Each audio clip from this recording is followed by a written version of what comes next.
The US Census was drowning in paperwork, clerks buried under mountains of forms trying to count millions of people by hand. It was like scooping sand off the beach with a teaspoon. No matter how hard you tried, the tide just kept bringing more. Enter Herman Hollerith. With punch cards and some clever circuitry, he turned chaos into order.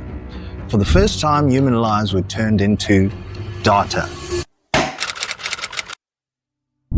Before Hollerith, two key inventions paved the way. In 1804, Joseph-Marie Jacquard introduced a loom that used punch cards to weave patterns into fabric. Basically, a 19th century USB stick. For the first time, instructions could be stored outside a machine. A few decades later, Charles Babbage dreamed up his analytical engine, a mechanical computer. And Ada Lovelace realized those same punch cards could be used to program it. I've covered both of those stories in detail, so I won't rehash them here.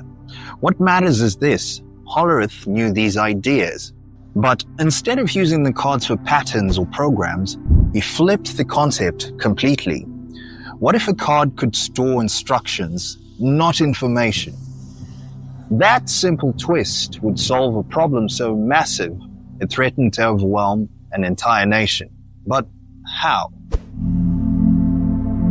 In 1880, the US Census took nearly 8 years to complete. By the time the numbers were ready, the country had already changed. That's like showing up to a wedding 8 years after the couple already has 3 kids. But the census wasn't just trivia. It decided how many seats each state got in Congress, where taxes were allocated, even where railroads and infrastructure were built. Without timely data, the government was flying blind, and things were only getting worse. The 1890 census was expected to record more than 62 million people. That's enough to fill every World Cup stadium on Earth and still have millions waiting outside the gates. At the pace of 1880, it could take over a decade to finish. Imagine that, results from 1890 not ready until the year 1900, just in time for the next census. This wasn't just a counting problem. It was the first true big data crisis in history, and it needed a radical new solution. Enter Herman Hollerith, a 30-year-old engineer at the US Census Office. Fresh out of Columbia, he was fascinated by machines, always tinkering. But Hollerith wasn't just obsessed with calculations. He wanted to reinvent how information itself was handled. He knew about Jacquard Loom, where holes in a card controlled fabric patterns. He knew about Babbage Analytical Engine, where holes could represent instructions. But Hollerith flipped the idea on its head. Instead of telling a machine what to do, what if a card could tell a machine who you were? Each card would represent a person, a human life reduced to dots and dashes in cardboard. Basically, a 19th century QR code. It was radical to turn people into data. The idea was bold, but could it really work? If you found this video useful, hit like and subscribe to the channel. So, how did Hollerith turn an entire nation into data? The genius of his system was in its simplicity. First, encoding. Each punch card represented one person. Think of it like a spreadsheet. Each card a row, each column a fact about your life. Next, tabulating. Hollerith's machine read the cards using electrical contacts. Where there was a hole, a pin dropped through, closed a circuit, and the counter ticked up. Suddenly, counting could happen in an instant. Then, sorting. Want to know how many farmers lived in Ohio?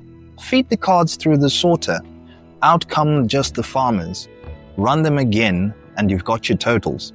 Basically, Excel before Excel. And finally, scale.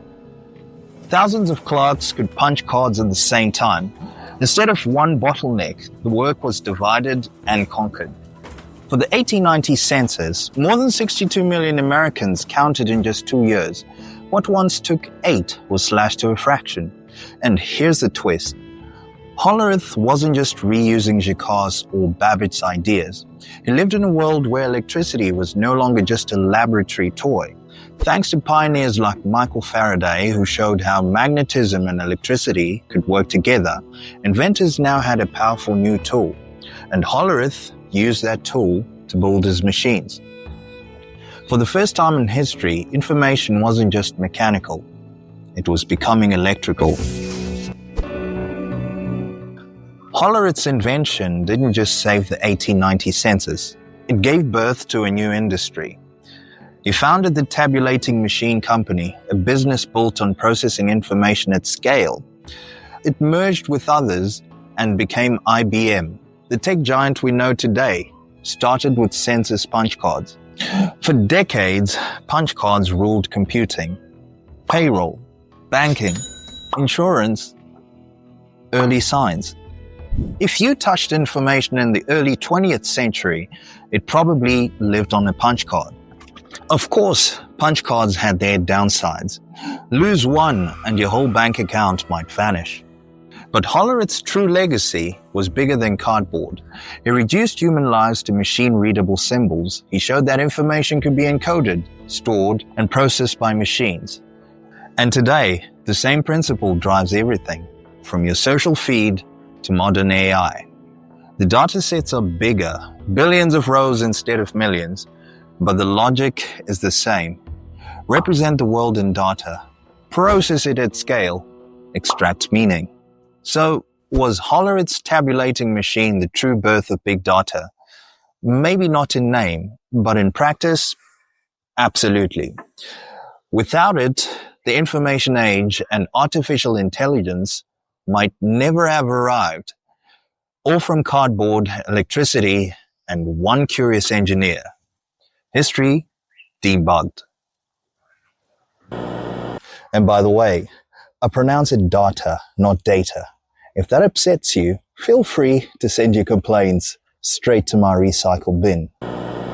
If you touched information in the early 20th century, it probably lived on a punch card. Of course, punch cards... Picture it. A serious census worker. Nonsense.